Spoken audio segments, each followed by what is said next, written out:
So, good afternoon, and we're heading into evening, so good evening as well. And welcome to communication on the recap, right? Uh, this is going to be an interesting session, and this is going to be a session where we close this part of our communication session, and we'll take something new and exciting for the 2025, right?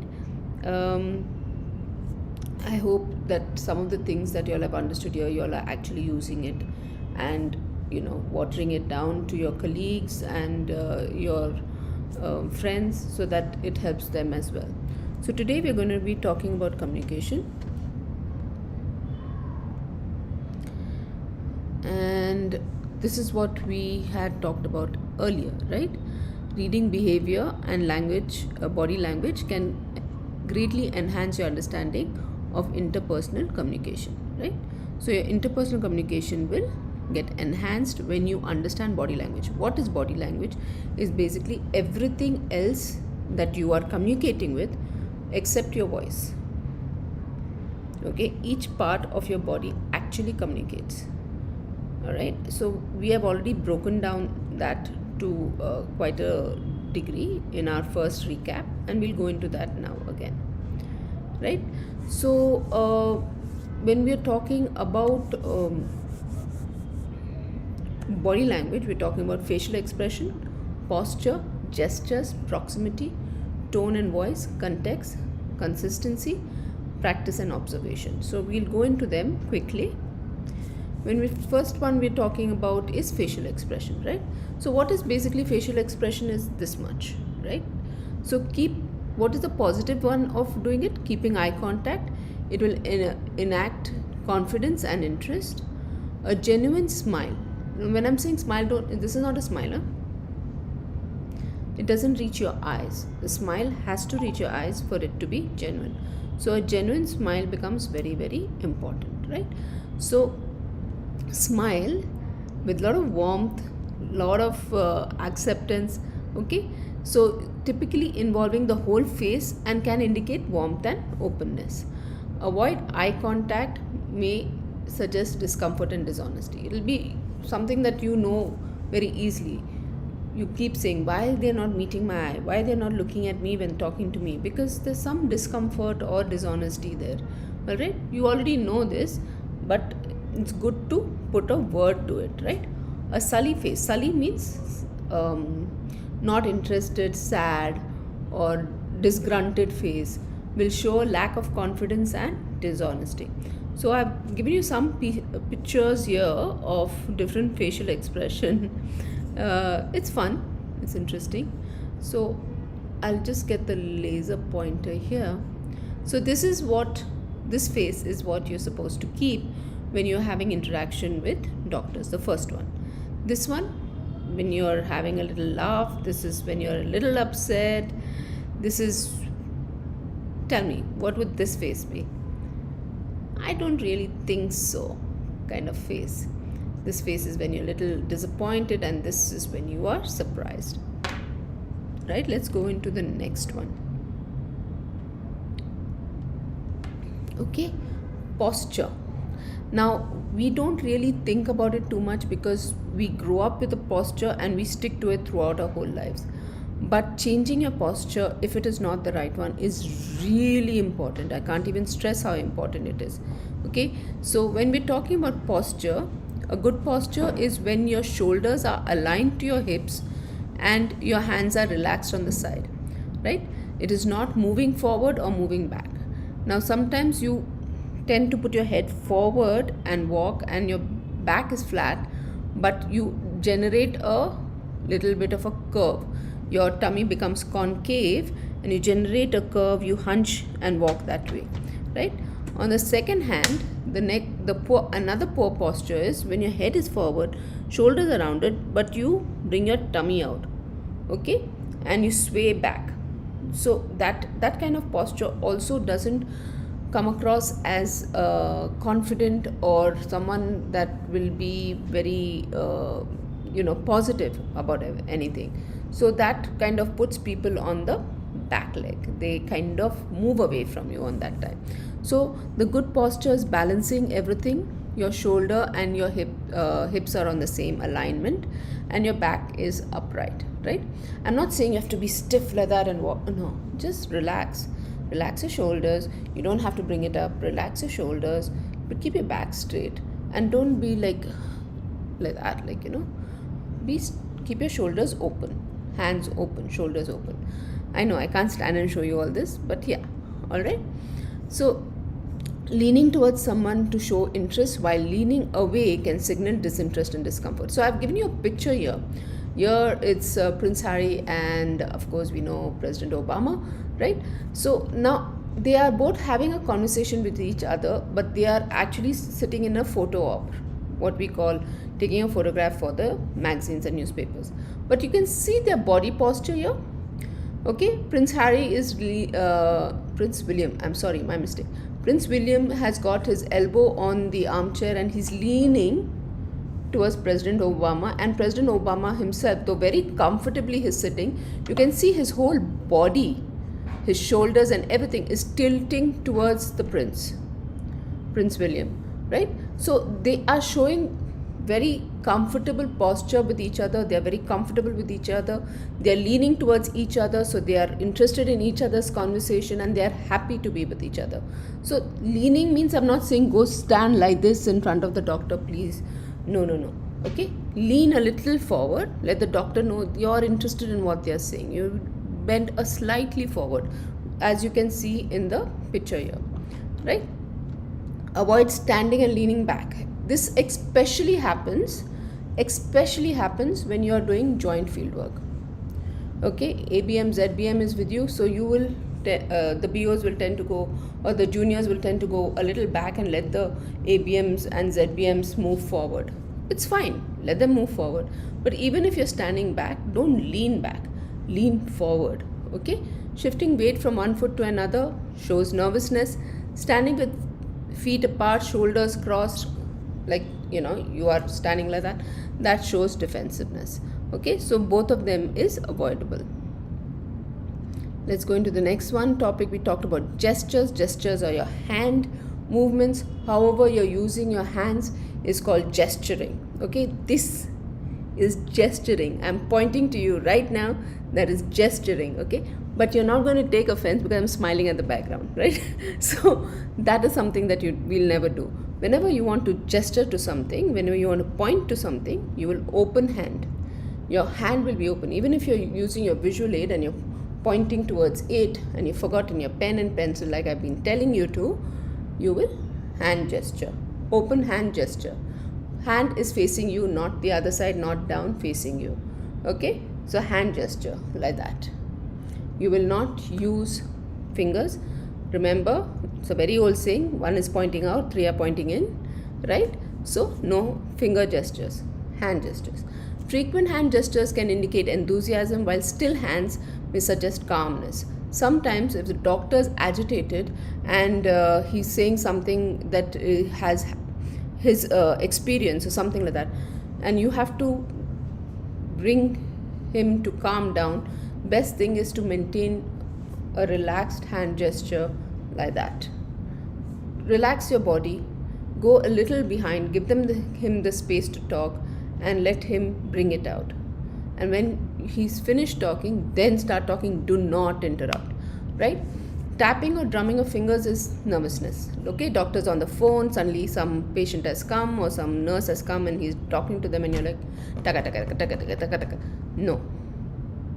Okay? If you don't know what to do with your hands, just keep them one on top of the other, place them on the table and wait. No hand in the pocket, no fiddling with a pen, no nothing. All the nervous tics. No, brushing your hair, no adjusting your nothing. When you do all that, it shows nervousness. You might be nervous. You might be a great doctor giving you 200 units, whatever. Calm. Very, very calm. Okay. Now, if you want to talk about points, like if you're going to talk about Medislim Gold, there are 5 points. So 1, 2, 3, 4, 5. The doctor will also remember there are 5 points. Okay. So that's how you do it. When you are talking about something and there are points in it, then use your fingers to tap out the points. Don't do this a little bit rude, do this. Okay, completely involved. This is completely involved. This is not totally involved. So this is completely involved. So do that way. Okay, so they will feel as if you're completely involved, and they will remember the gestures. They may not remember all the points, but they'll remember, okay, number 5. So that is why gesturing, illustrating the movements with your fingers, very important. Thumbs up with a happy smile can actually make the doctor go on the high note, on the positive level. Okay, oh great. Okay, it's very childish, but sometimes being childish is also fun if your doctor is on the same level. You have to judge each position as it is. Okay, open hand gestures when you're talking, when you're demonstrating something, always open hand gestures. Always when you're talking to a crowd, talk like that. Bring them in. If you're in a you're holding a BNM or something like that, and you've got 10 people and you want them to listen, bring them in. So please come in, sit down. Yes, listen, I want to say bring them in with your hands. Bring them in. Okay, tapping, drumming, we talked about that. Steeple position, this position is it's actually little psychological also. This position, when you're holding it, the tips of your fingers, then you're touching each other and you're talking, all your thoughts get aligned. There's no distraction. Okay, so lot of speakers, if you see lot of the politicians, lot of the actors also, when they're speaking about a certain topic, they will be holding this is receiving, this is giving, this is understanding. So this is also very, very important. Next is proximity. When we're talking about proximity, we're talking about distance that we have. Now there are different distance spaces. This is the very, very basic one that I've put up there. One is intimate distance, that is basically with your close, very extremely close relatives, your first family, your children, your spouse, your brother, sister, your mother, father, very, very close. Okay, then comes personal space. Personal space is where you allow your friends, you allow your second round of family, you allow people who you know, your acquaintances that you know. That is the second round. Third round is social distance, what we do in our professional life. We keep at least more than 1 arm's length, perhaps even 2 arms length. That is automatically going to happen if you're standing in front of the doctor's table. That is a social space. Now if the doctor says, come here, show it to me, still hold the visual aid close to him, but try and keep as much as distance away from him. He should not feel uncomfortable. It is just psychologically, people feel uncomfortable if you're very close to them. Okay, public spaces, of course, when we are in a concert or we are in a seminar or something like that. Okay, respecting personal space is crucial. Invading someone's personal space can make them uncomfortable, while maintaining a comfortable distance can promote openness. If you have a comfortable distance, the doctor also feels relaxed, stretching them out, listening to you, being open to what you're saying. So that becomes very important. Okay, if you feel if you're going closer and that's why you're connecting with the doctor, it's no, that you'll find the doctor moving back into his chair, like pushing himself into his chair, which is again something that you don't want. Okay, negative, while standing too close, avoid chewing gum and tobacco. Yes, please. Nothing should be happening in the mouth when you are talking. Except for talking, nothing else should be there. Okay, be aware of your body. Always odor. Carry a small pocket perfume. I understand, we are in the field, we're working from early in the morning, we are walking around, we are going from one place to another, we are in our bikes, we are taking in the dust. There is going to be some body odor, correct? You get the little pocket square, little pocket perfume. Ladies also have it, gents also have it, Axe, Yardley, all the other brands also have it. Take one, put it in your bag. It doesn't spill and it lasts for a decent time. The cans sometimes spill into your bag, but this doesn't spill. Okay, so use that. Next one is tone of voice, pitch and pace. Okay, so the positive part is a steady lower pitch, often suggests confidence. Lower pitch means not so soft that nobody can hear you and everyone is like, what did you say? No, lower pitch means not so high that everyone feels like, oh my god, what is happening. Keep it at a normal pitch, keep it moving, right? And a slower pace often reflects calmness and thoughtfulness. So if you're not going too fast, Rajdhani and Shatabdi and whatever train you're catching, please stop. Go in a pace where your words are getting completed. Okay? Complete all your words when you are speaking. Do not put one word on top of the other and go extremely fast, and then nobody can understand what you're saying. Right? So slow down your pace of talking. So power, when you want to exude power, which we are never going to do because we are on service side of the industry, we are the client side of the industry, so we never used to exude power. The volume goes up. Pace is when you slow down and talk calmly and peacefully. Third is pitch. What did I say about pitch last time? You have to stress on the words that are important. The important words will go slightly higher and the not so important words will go straight away. I have 5 points. Okay, I have bilk. When you're saying bilk, bring out the word a little bit more. Like action also can go with it. Something exciting, something new. Bilk. Okay, so that is what you're going to do with your pitching, the way you pitch. Okay, the higher the pitch, indicate excitement or anxiety. No, but excitement. We are going with excitement, so it's a happy pitch. Okay, oh my god, oh my god, oh my god, that is anxiety. Okay, but excitement is with the smile when you say. And then we have nascent. It has WMO, HMO, and so on and so forth. Right? You go high on it. Speaking quickly can indicate enthusiasm or anxiety. Okay, it can be both. Again, enthusiasm when you have a smile on your face and you have a relaxed body gesture and you're speaking that way. Anxiety is when oh my god, I have to really finish this, oh my god, my data has not gone through. That is anxiety. And you're again speaking a little bit on the higher note. Pause. Most important point of conversation is know where to pause. Take a second. Let the word set in with your patient, doctor, client, stockist, whoever you're talking to. Pause for a second. Let them understand, let them grasp what you're saying. Okay? Pause at the right time. Not long pause, 2-3 seconds maximum is what you need to give. Okay? To make the impact. And so, today we're going to talk about BPR and then go forward. Understand what I'm saying? Right. So, next one is practice and observation. Now, practice and observation is a way of understanding how you are doing, how the doctor is doing, and how your communication is going on. So, positive, practice observing interactions in various settings to hone your own skills. Okay? With some doctors, they prefer when you go a little softly. Some doctors will say, I can't hear clearly, go a little higher. So you will observe and prepare your skills accordingly. Okay? Sometimes you have to go a little higher when you don't want the doctor to get distracted by the phone, by the laptop, by someone else coming in. That's something you can't do. But the phone and laptop and things like that, the minute the doctor picks up the phone and says, oh, I've got 7 messages.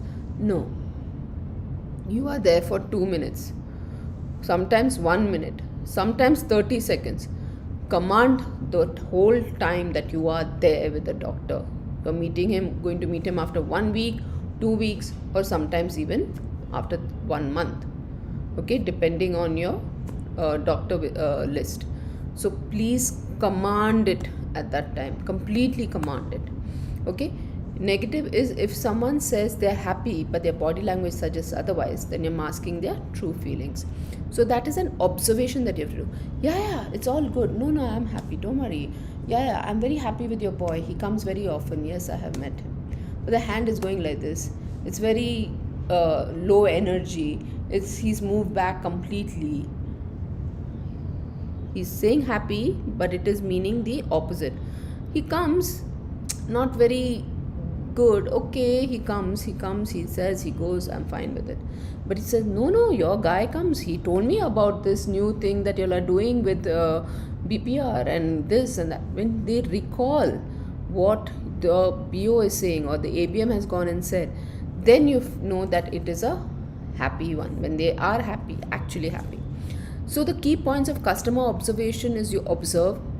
Observation method also should be in a way that is not offensive. You can't observe like this, huh? Yes, yeah, okay, doctor's sitting, doctor's standing, doctor's fiddling with his pen, what is he doing? You can't be like that, okay? Observe in a very calm, relaxed way. Okay, where is the location? Are you standing? Are you sitting? You stand, you can see a lot more around his clinic.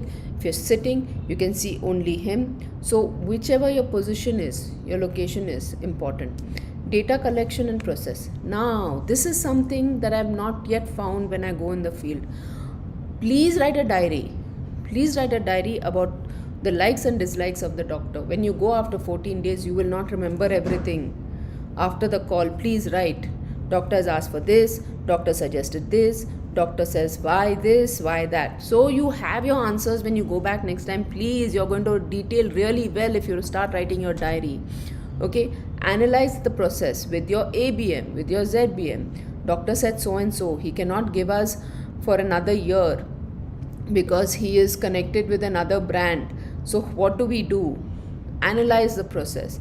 Reporting process. Okay, now reporting CBO is going on, it's going on wonderfully great.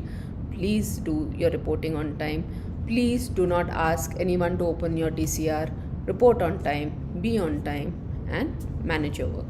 Okay, implementation and process. Again, doctors asked for samples for himself. So what you need to do, you need to get a prescription by the doctor. You can't say that doctor has said he wanted samples. Where is the proof? How do we send? Where is the address? Tomorrow we can tell the doctor, we have sent you this. How was it? Did it matter? Did it work for you, for the patient you had asked? And you always have to have that. The process has to be followed. Evaluation process. Always evaluate. Okay, today I couldn't do 12 doctors. I did 10. But evaluate. Did I do any conversions? I took time with 3 doctors. Did I do conversions? Am I waiting here for 45 minutes, 1 hour, 1.5 hours, 2 hours of quality time where I can see 3 other doctors somewhere else? Evaluate. Always evaluate. Don't say I have to follow the list of doctors A, B, C, D, E, F. So A is making me wait for 3 hours, so I'll miss my C, D, E, F. Doesn't work. Keep on evaluating. When you have time and you're in between waiting time with a doctor, instead of opening the reels, do these things. I'm not asking you to go home and start doing these things and not have any time with your family. I have been on field, I know there's a lot of time between doctor calls. Please do these things. Grow, do well and grow. Okay, so now in conclusion, by combining these elements, you can gain deeper insights into people's thoughts, feelings, enhancing your communication and relationship. Now, when is a relationship good? I'm talking to you from the point of view not professional, personal. Who do you have good relationship with? Who's your best friend? Who's that person who has been with you through everything? Someone that you could talk to, communicate with. If you do this, they know what you're talking about. If you do this, they know what you're talking about. That is communication without language. You're in a group, your best friend is there and you want to get out of trouble, you can do this, that, this, and they know what you want from them. That is communication. That is building a relationship. The same way, build relationship with your peers, build relationship with your clients. In the same way, communicate, be transparent, say all, do all. Okay? So we have a couple of minutes. So I'm just going to see if anyone has any questions for me. Neeraj Lalu, sorry if I'm pronouncing that wrong. Satish, all of you all, good evening. Manas, Prakash, PC sir is there with us today. Welcome PC sir. Sarvani, Gurang, Rajesh, Dhanapal. Any questions for me? Okay, how about what is the most easy way for you to communicate? Put it in your comments. Communicate by talking, communicate through phone, communicate that is non-personal, and communicate through writing. What is it that you find easiest to communicate with? Put down on the comments. Let me see some of you all commenting on that. Okay, Sandeep is there, Ashish is there, Aurangzeb, Ujjal. Some of you all I have seen practically every session, and I recognize some names. So thank you very much for coming to all my sessions. It's really nice when I have a nice big group. I feel very connected to you guys this way. Boss is also there. I'm hoping it's not my boss, it's your boss. Okay, so yes, no comments on what is the easiest way to communicate for you? Nothing? Okay. So for me, easiest way to communicate will be eye to eye contact and conversation.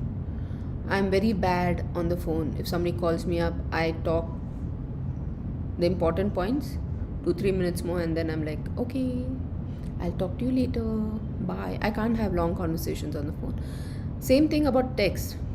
Important, what is required, yes, no, thank you, thumbs up, thumbs down, all these emojis. I can't write long text.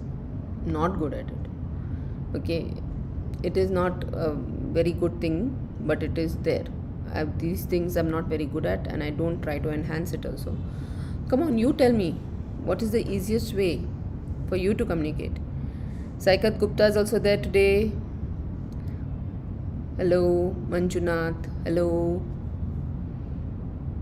Okay, we're not having anyone saying anything, so we'll close it for today.